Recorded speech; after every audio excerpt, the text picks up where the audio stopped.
Guys, we got this 2010 Toyota Corolla here with a 1.8 liter automatic transmission. We're going to be changing out some CV axles today on this thing, so very simple job to do.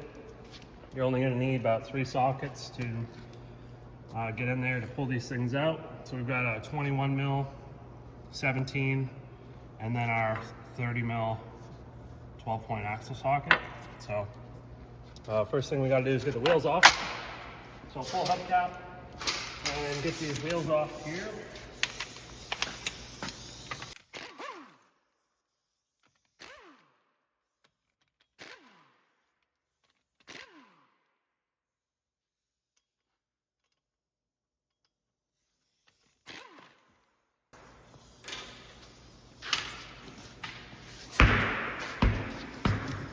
And then once we get that off, what we're gonna do next is take this axle nut off. That'll be the next easiest thing.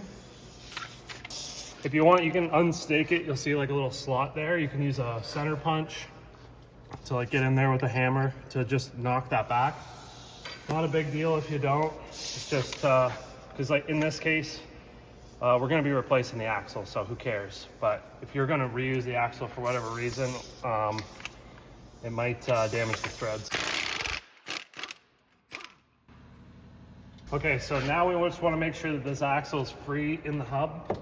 And a couple ways you can do that. Just use actually a hammer and a center punch. Just put it in here. Just make sure that it's free in there because we need that to slide out. And then what we're going to do now is just take our brakes off. So turn the wheel this way so that it's easily accessible from the back. I've just got this flex socket on an impact gun. I'm gonna buzz these out, they're 17 millimeter. We got 2 of them. And once we get those out, we can hang our brake caliper up. And we'll just use a little hanger like this. Hang it off of the strut, take the disc off. And then what we're gonna do now is take our ball joint hardware off. So we've got 2 nuts and a bolt.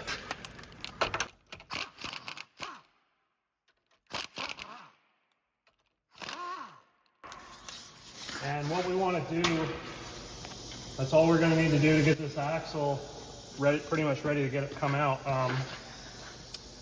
We want the wheel to be actually the other way. It's a little bit deceiving. If we get this spun around this way, now we can push down on our control arm to get this out. And we'll just sort of pull back on this whole assembly and over. And just like that, our axle is now free, but we still need to get it out of the transmission. So I'm gonna just lift this car up and we're gonna use a pry bar and just pop it out. Very simple. I have to get smaller. Okay, are we filming? Yeah, we got, so what we're gonna do is try to sneak in right here. We need to get behind that axle. You can see this one's kind of nice. There's actually a groove in the axle. I'm gonna see if I can just, yep, just like that. Big pry bar, pop it out. There's a circlip on the end of that, so. Looks like this, little spring. And all we're doing by pushing on that is collapsing that clip. And that lets that come out. So now we're gonna get our new axle and we'll get ready to throw that in. Okay, so we've got a new axle here. We'll put a link in the description for one. It comes with a new nut, and in the service manual it says to replace the nut every time you take it off, but completely up to you. It's a different design. It's just a traditional 6-point nut. I'm gonna just set that to the side. Now, when we go to put this thing in here, we wanna make sure that our clip is facing like that and not downwards with the open end to the top, because you can see how much it droops down. And the splines from the gear that this axle is going to slide into are probably going to catch that. So we need to just make sure that the open portion is faced downwards like that, okay? Now, at this point, if you want to change your axle seal, it's right there. I've yet to see one leak on one of these things, but that's completely up to you. So now we're just going to feed this thing up in here, keeping in mind where that circlip is sitting. We want to just carefully line this thing up to go in the hole.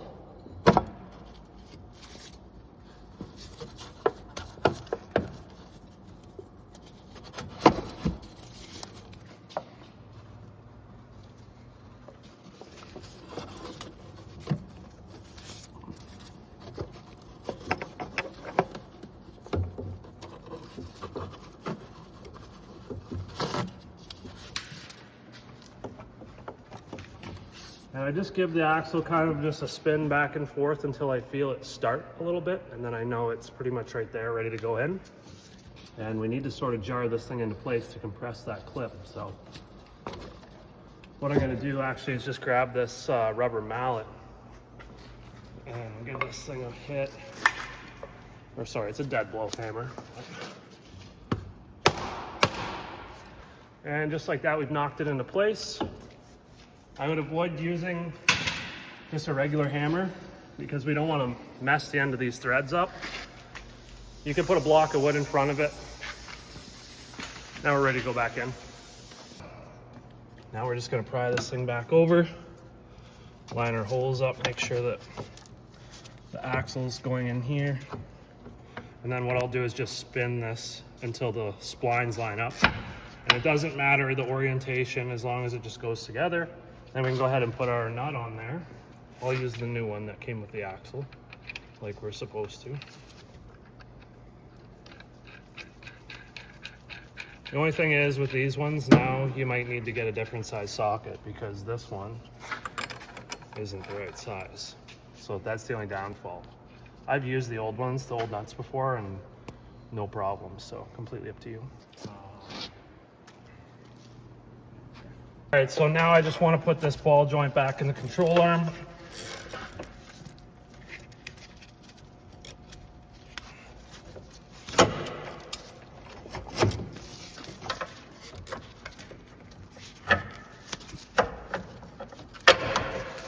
So we get those started, then we can get our one, we push down on this ball joint at the very top and make it level with the control arm. Sorry, we can get the bolts started like that.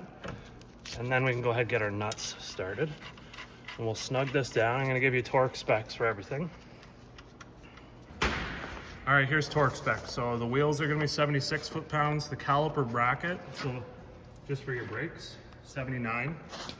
The hub nut, 158. And the 3 ball joint nuts and bolts, all 66. If you take just the caliper off, and not the whole thing like I did, then just the small 14mm caliper bolts are gonna be 30 foot-pounds. But I like to just take it all off as an assembly.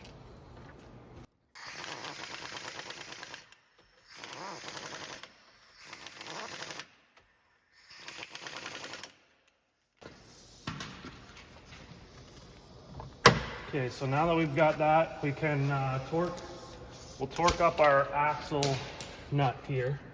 So actually this one that came with the track motive axles, aftermarket ones, are 32mm nuts. So I'm gonna throw this on a torque wrench and I'm gonna use a pry bar through the wheel studs to hold the spindle from spinning so that we can snug this down and then we'll stake it.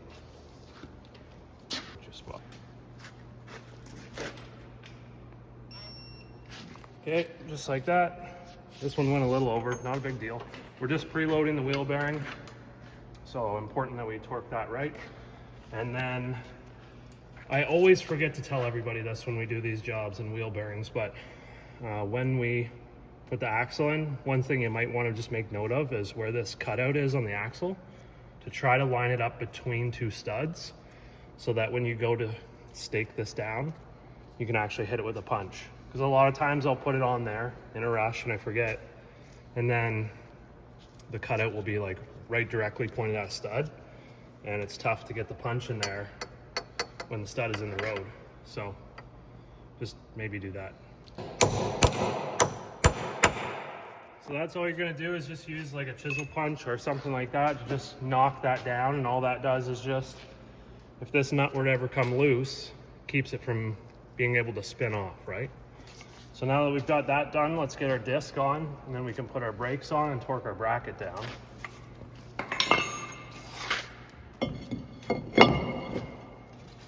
And then I just gotta grab the bolts for this.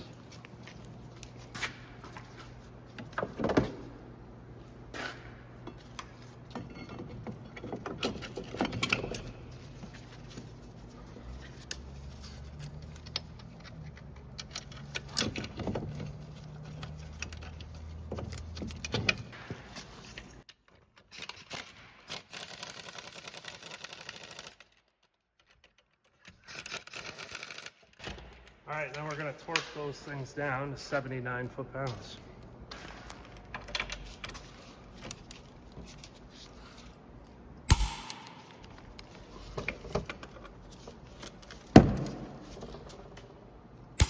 We got the split beam torque wrench from Olsa Tools.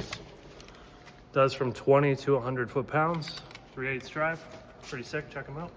All right, now we're gonna just torque these ball joints to 66 foot-pounds.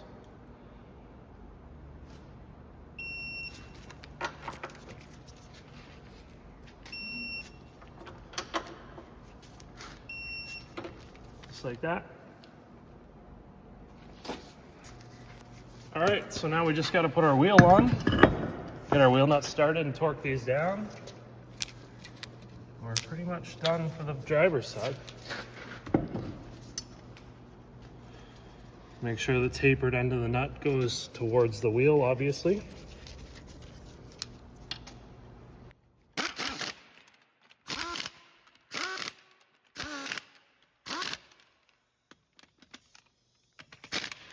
So we do that in a 5-star pattern, and then we're gonna just go ahead and torque those down once we get the vehicle on the ground. I know these are on backwards, I'm gonna switch them. But I'm gonna torque them to 100 foot-pounds.